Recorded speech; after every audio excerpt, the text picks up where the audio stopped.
അപ്പോൾ ഞാൻ പറഞ്ഞു വന്ന വിഷയത്തിലൊക്കെ ഞങ്ങളിവിടെ ചെറുപ്പത്തിൽ നിൽക്കാൻ പറ്റുന്നു. വെക്കേഷൻ സമയത്തും നല്ല വലിയ ചെങ്ങിലെങ്കിലൊക്കെ ഞങ്ങളിവിടെ കൊണ്ടുവരും. വെക്കേഷൻ തുടങ്ങണ ആ ഒരു ടൈമിൽ ഒരാഴ്ച വീട്ടിൽ കാണിച്ചിട്ട് പിന്നെ ഇങ്ങോട്ട് ഞങ്ങൾ വരും. ഇവിടെയും കിഴക്കും എൻ്റെ അമ്മയുടെ വീട്ടിൽ ഇവിടെയാണ് കൂടുതൽ സ്പെൻഡ് ചെയ്തേക്കണം. കിഴക്കിനേക്കാളും കൂടുതൽ സ്പെൻഡ് ചെയ്തേക്കണം ഇവിടെ. അപ്പോൾ ഇവിടെ ഉള്ളത് ഒരു ഓർമ്മയിലുള്ള ഒരു സാധനം ചെറുപ്പമുള്ളത് ഒന്ന് ഈ പ്ലാവ് അടി അതേപോലെ തന്നെയുള്ളൂ, ഒരു മാറ്റമില്ല. ഇപ്പോൾ ഇവിടെ സ്പേസ് കുറഞ്ഞ പോലെ ഉണ്ട്. ഇനിയിപ്പോൾ നമ്മൾ വലുതായി കഴിഞ്ഞപ്പോഴുള്ള പ്രശ്നമാണെന്ന് അറിയില്ല. ഈ തടിപ്പര അതേപടി തന്നെ ഉണ്ട്. ഇവിടെ കൂടൊക്കെ വന്നത് ഇത്ര നേരത്തെ ഇവിടെ ഇങ്ങനെ പൂഴിയടിച്ച് അത്ര സ്ഥലം ഉണ്ടല്ല എന്ന് പറഞ്ഞിട്ടുണ്ടെങ്കിലേ ഇത് മറ്റേ ഒരു ചെറിയ വെള്ളം പോണോ ഒരു സെറ്റപ്പ് ഉണ്ട് ഇവിടെ.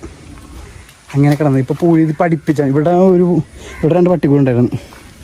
ഒരു റോഡ് വീലർ ഉണ്ടായിരുന്നു. ഒരു നമ്മുടെ മറ്റേ ഇതില്ലടാ തമിഴ്നാട്ടിൽ പട്ടി ഉണ്ടല്ലോ വലിയ കാലൊക്കെ